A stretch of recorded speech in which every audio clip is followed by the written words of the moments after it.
Good morning. You need to have a workbook open to page 121. I want to talk about the how to do this warm-up.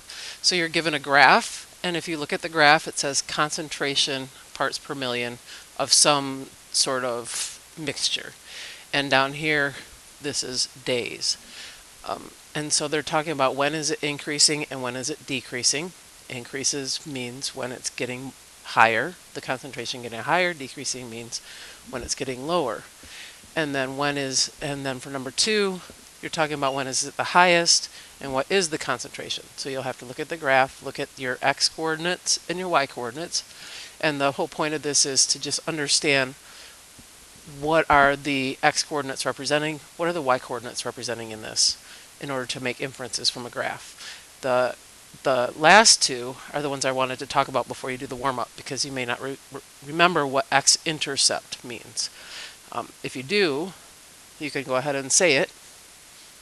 The x-intercept is where the y value equals 0. So in this case, it would be where the concentration equals 0. What does that represent in this problem? So you need to know what these numbers down here mean on the bottom and what the numbers on the side mean in order to figure out what that represents. And same thing with the y-intercept. That's where the y value equals 0.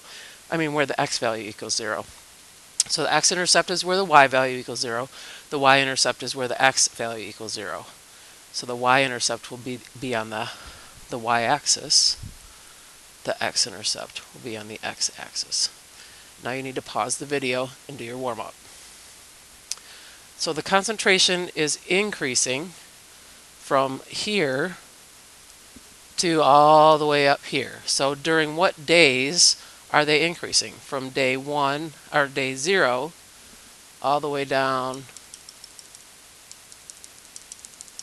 to day 20.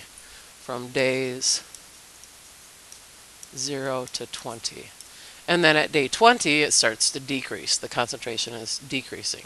So it's increasing and then decreasing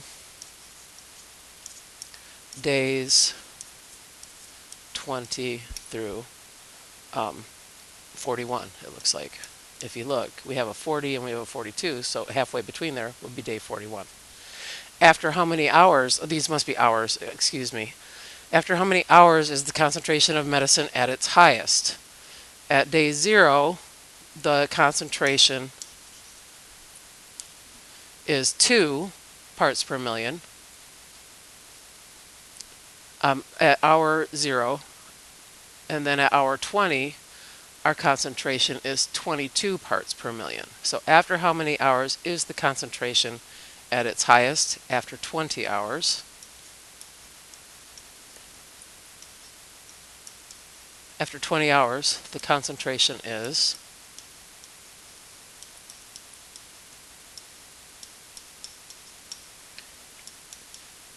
22 parts per million. What is the x-intercept and what does it represent? The x-intercept again is where the y value equals 0, so that's this point right here. So that means on hour 41, the concentration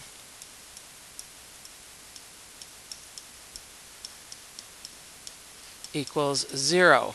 So it takes 41 hours for the concentration to increase to its highest and then decrease down to 0. This means, I believe this was a medicine, if I remember right. This means that sometime in that last part where it's decreasing, you would want to take another dose of the medicine so that the concentration doesn't get all the way to 0. What is the y-intercept and what does it represent? Well, the y-intercept is over here, and that means at 0 hours, the concentration is 2 parts per million.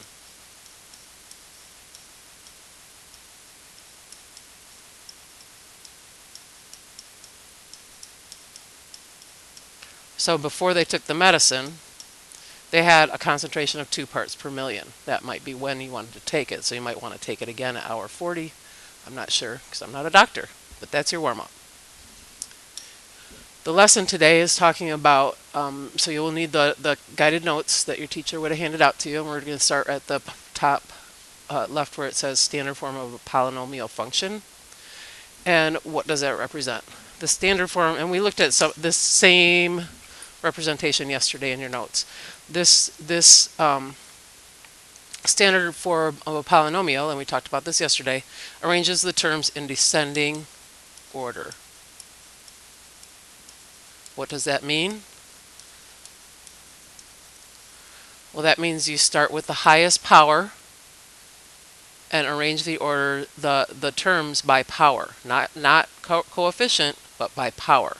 This number here tells me that that one comes first. That term goes first, and the last one will be your constant term. So some of we call these terms by their type of function. So a cubic function, remember, it has a power of 3, so this is your cubic term. A quadratic function has a power of 2, so that's your quadratic term. The linear term has a power of 1, which, remember, it's there. There's a power there, but we don't see it. And then our constant term has a power of 0, so that always comes last. Okay, the maximum number of roots. Well, let's talk about what roots are first. What is a root of an equation or of a function? So here's your x-axis and your y-axis. So when you graph, let's say we graph a quadratic function. The quadratic function has 2 roots. The roots are where the graph crosses 2 real roots. Where in this quadratic function has 2 real roots. All quadratic functions have 2 roots. They may not be real, but you have 2 roots. Well, in this case, this quadratic function has 2 real roots. Maybe the graph does not cross the x-axis at all. It still has 2 roots, but as you learned last year, these are going to be complex roots. We're going to talk about that a little more next week. But for now, let's talk about how many roots in general does it have, or solutions. Remember, roots are also called solutions, x-intercepts, and we also call them zeros.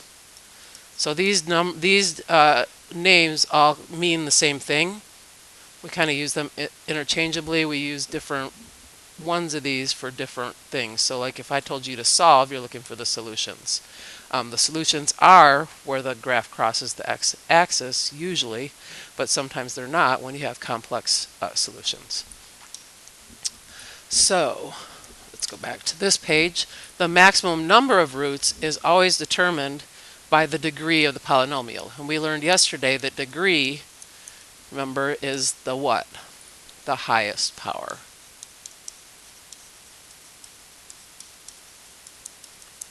The highest power of your variable. So in this polynomial, we have 4 terms.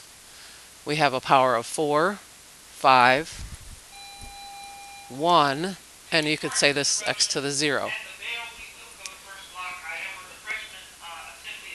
4 is not the highest power. 5 is the highest power. So the degree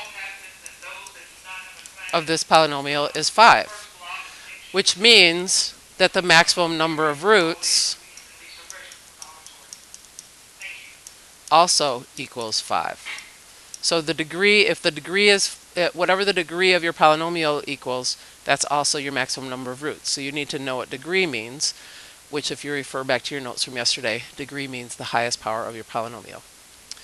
In the second example here, and I'll give you a second to try this, figure out the maximum number of roots. So what are the powers of my 3 terms? I have power of 3. What's the power of this term? It's 1. And this power is 0. So the highest power is 3. So your maximum number of roots, and we're talking the maximum number of real roots here, equals 3. You can have up to 3 real roots. You might not have 3 real roots. You might have 2 complex roots. It just depends on your function. So you'd have to look at the graph to see how many times it crosses the x-axis to see how many real roots you have. If it crosses the x-axis, then that is a real root. Okay, so in this one you had 2 real roots. The next thing we're going to talk about are turning points. What do you think I mean by turning points? Well, turning means you're changing direction, and that's exactly what it is. That's where the graph changes direction.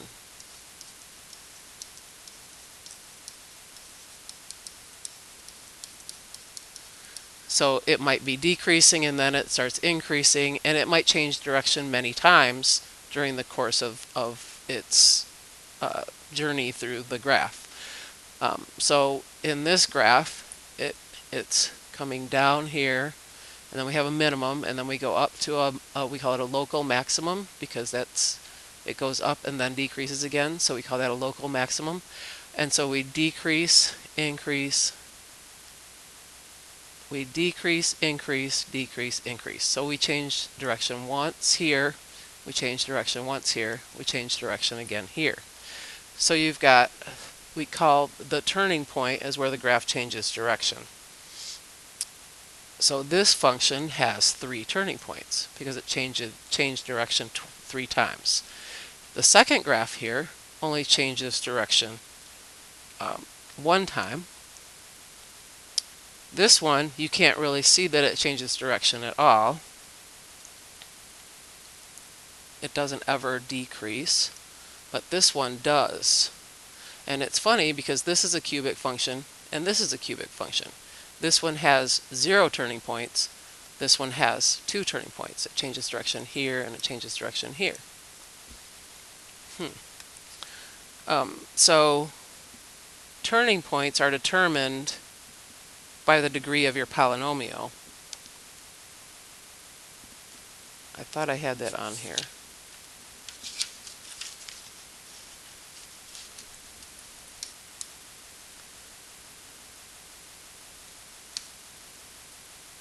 And the turning points are always the degree. The maximum number of turning points is always the degree, which we sometimes call n because that's the highest power, minus 1. So in other words, turning points are n minus 1. If you use the degree, that's n. The degree is n. And n behavior we've talked about. That's what the graph looks like on the left end and on the right end. As your x's get bigger and bigger and bigger, what is your graph doing? So the n behavior on this one is, and if you talk about how we talked about it earlier in the week, is as x increases, y increases, and as x decreases, y increases, because it's increasing on both ends. It's up and up. But this one, as x increases, this one is facing downward on both ends. So y decreases. As x gets smaller and smaller on the left end, y gets smaller and smaller. The third one is a cubic function. You've got one end pointing down, one pointing up. So as x increases, y increases. But as x decreases, y decreases. And this one is also cubic, but notice it's got a negative in front, and we learned that that flips your function. Well, that also flips your n behavior. So notice as x increases, this is pointing downward. So as x increases, y is decreasing. But as x is decreasing, on this end, my x's are getting smaller, but my y's are getting bigger. Okay, so you can kind of do a chart for this. You can also just look at the graph of any function, and you should be able to see what your n behavior is, which is what we talked about earlier in the week. But let's talk about quick, and this might work for some of you, it might not for some of you. If it doesn't, then that's fine. Just look at the graph, put the function in your calculator, and look at the graph. But we also have a chart, a quick lookup. So remember, a is that number in front, your first coefficient. Whatever that first coefficient is, your a. So a is your lead coefficient, and n is your highest degree. N is your degree. So if your lead coefficient is positive and your degree is even, positive even, your n behavior is just like this one. you have as x increases, y increases, as x decreases, y increases. And then for a negative even, okay, so we got a power of 2, which is even, negative in the front, negative lead coefficient. Now we have it pointing down on both ends. So as x increases, y decreases. As x decreases, y decreases. So it decreases on both ends. What if your n is an odd number? So your power, or your degree, your degree is odd. It could be 1, 3, 5, 7, 9, 11. Whatever your degree is, and it's an odd number, then you're going to have opposite ends. Whereas if it's an even number, your ends are the same. So these are both pointing up, these are both pointing down. We have one down, one up, down, up. Okay, so if it's odd and positive, so this one is the odd, the lead coefficient is 1, which is positive. We say as x increases, y increases, because on this end it's going up, and as x decreases, y decreases, because on this end it's pointing down. And then the last example, we had a negative odd function, because my lead coefficient is -1 or -0.3. My power is, or my degree is 3, which is an odd number. Notice I'm up on this end now and down on this end, so it flipped.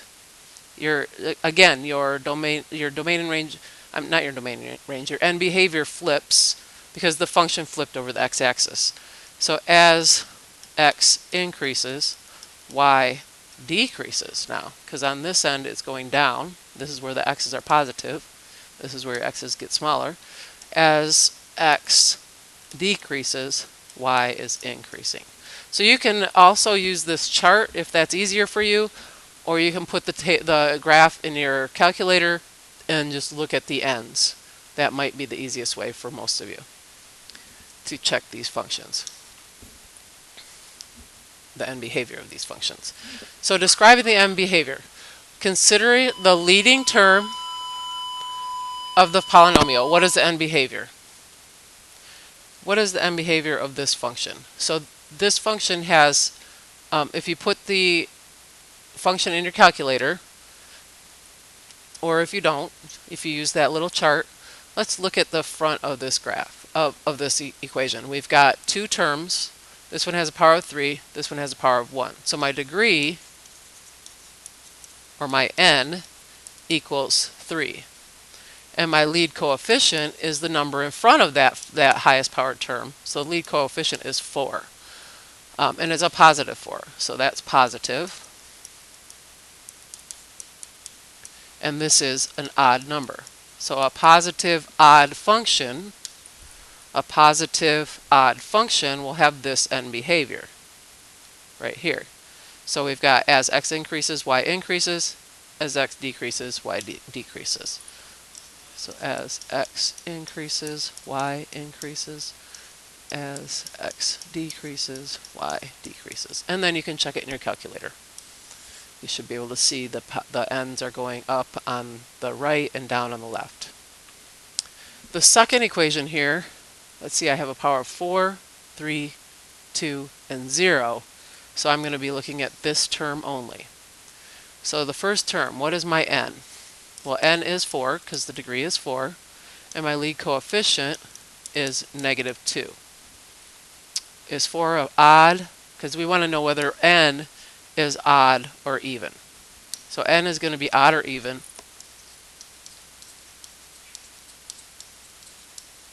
Your lead coefficient is going to be positive or negative. That's what you're looking for. So n is even, and your lead coefficient, n is 4, which is an even number. Your lead coefficient is -2, which is a negative number. So we have a negative even function. So negative even. And it looks like it's decreasing on both ends. So as x increases, y decreases. As x decreases, y decreases.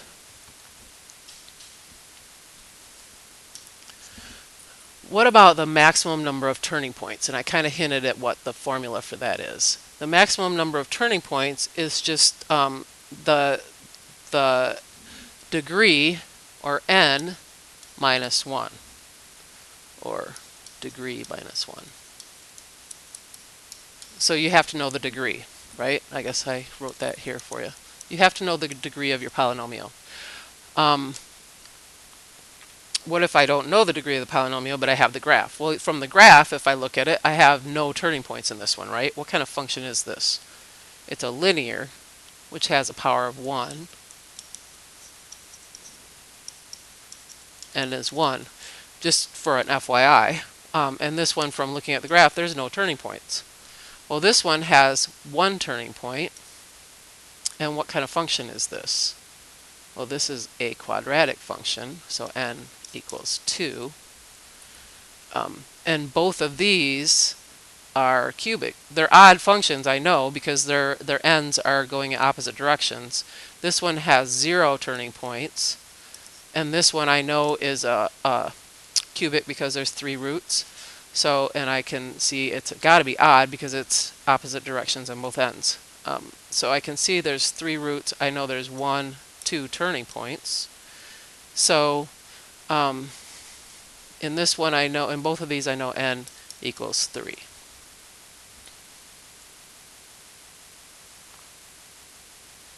So all you really need to know when you do turning points is what the degree is, and you're going to subtract 1. So in the examples we have here, let's find the degree. What's the degree of this? Well, I go 7, 3, 1, 0, so n, my degree, is 7. So your turning points is 7 minus 1, which is 6. So you can have a maximum of 6 turning points. You might not have all 6, but because in this cubic one we had 0 turning points or 2 turning points. So you could have 6 turning points, but you may not have a total of 6 turning points. You might only have 4 turning points, or 2, or 0. It's going to be an uneven number of turning points. And then the n behavior, and this is a positive odd, so as x increases, positive odd,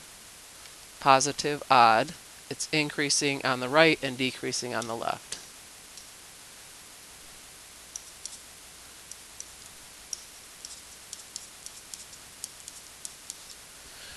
And then my next function, number 2, I've got a power of 1, a power of 2, and a power of 0. So I'm going to use this to help me. I know n in this case is 2, and I know that 6 is my lead coefficient, and it's positive. So I have even positive function. And so to get the turning points, I'm going to do 2 minus 1. The maximum number of turning points is 1. And my n behavior is based on even positive. And if you go back to your chart, even positive is pointing up on both ends. So as x increases, y increases. As x decreases, y increases. Okay, so I did 2 of them with you. I want you to pause and try number 3 and 4 on your own. So coming back to go over number 3, I'm looking for the highest power. So I have a power of 0, I have a power of 5, and a power of 8. I want to use the power of 8. So I know n is 8, so my maximum turning points are going to be n minus 1, which is 7. And I know my lead coefficient is 9, which is positive, and 8 is an even number. So I have even positive, so it's going to be just like number 2 for the n behavior. As x increases, y increases.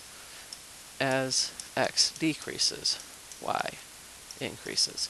So this one would be pointing up on both ends, but it might have a whole bunch of stuff in between, going up and down, because it can change direction up to 7 times. Number 4, the power is, the degree is 7, and the lead coefficient is positive, so we have odd positive. Odd positive was decreasing on the left, odd positive, decreasing on the left and increasing on the right. So well, turning points first. Turning points are n minus 1, and n is 7. So my turning points is 6. And my end behavior as x increases, y increases, as x decreases, y decreases. Okay, you're going to turn your paper over and we've got some examples. So for example 1, determine the end behavior, maximum number of turning points, and maximum number of real roots. Turn off or pause the video and try this. You've got steps to follow. Okay, so the leading coefficient of this is 6 because the biggest, highest power is 5, and the degree is 5. So that tells me I have a positive lead coefficient and an odd degree. So odd, positive is just like that last one we did. So as x increases, y increases. As x decreases, y decreases. The maximum number of turning points is going to be n minus 1. So it's going to be 5 minus 1, or 4. And the maximum number of roots is n. So n minus 1 for turning points, n is the number of roots. So that's just going to be 5. So turning points is 1 less than your degree, roots equals your degree. Number 2, now we've got a graph, and I need to know what the end behavior is. Well, it looks like I'm decreasing on both ends, right? So I've got two ends that are doing the same thing. So as x increases, y decreases. As x decreases, y decreases. So I need to go back to that chart because they also want me to know whether it's even or odd, positive or negative. So I need, if I'm decreasing on both ends, let's see, on both ends of this I'm increasing. These are both opposite direction. In this one, I'm decreasing on both ends. So I must have a negative even function. So I know it's negative even. It says represents odd or even. So it's even and it's negative. And the number of real roots is going to come from the number of times it crossed the x-axis. So let's just count that up. 1, 2, 3. I can't see this very well. 4. So there's 4 real roots. So real roots is just the number of times it crosses the x-axis. And behavior from a graph, you just look at the arrows, which way is it pointing, and go back to your chart and use your chart to determine whether it's even or odd, positive or negative. Use a graphing calculator to graph this function. Summarize the end behavior and turning points. So if you do look at this, you're going to see, well, even without the calculator, you can see that it's a negative even function. So we know it's going to be pointing down on both ends. So as x increases, y decreases. As x decreases, y decreases. And I don't have a calculator to do this on for you, but I know that n equals 4. So if n equals 4, the turning points, maximum number of turning points is going to be 3.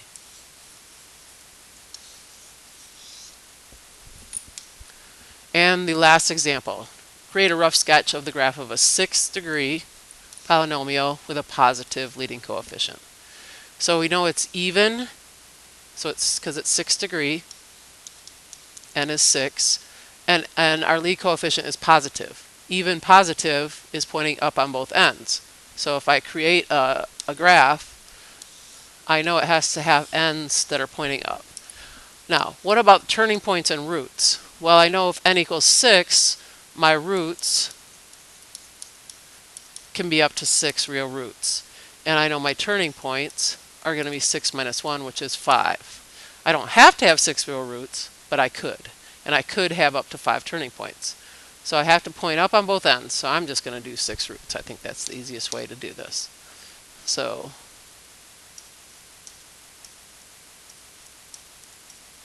And I know I have to be coming from the top